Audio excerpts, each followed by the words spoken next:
বৃদ্ধি পাবে।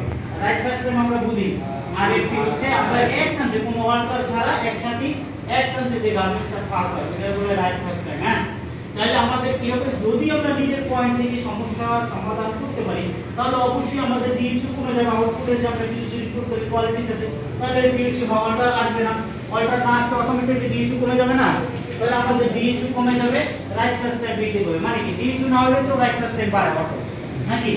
তারপর আছে এটি পণ্যের কোয়ালিটি বজায় রেখে অপারেটরের কর্মদক্ষতা ও দক্ষতা লেভেলের পরিমাণ বৃদ্ধি পায়।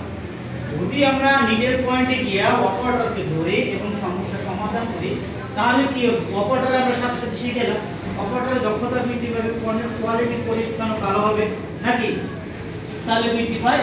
ইনলাইন চেকিং সিস্টেমে অপারেটর তাদের কাজের প্রতি মনোনিবেশ করার বিশেষ সতর্ক করে, তার ফলে কম ত্রুটিযুক্ত পণ্য তৈরি হয় এবং সেটি সঠিক করার ক্ষেত্রে সময় নষ্ট কম হয়, এতে পণ্যের কোয়ালিটি ঠিক থাকে এবং উৎপাদন পরিমাণ বৃদ্ধি পায়। এই সিস্টেমটা যদি করা হয় তাহলে আমাদের অপারেটরে আমরা কি ফিল্টার সিটি করি না, অ্যাকুরেসি গ্রিন দেই, তারপর আমরা ইয়েলো দেই সতর্ক করার জন্য, এরপর রেড মেশিন বন্ধ করি।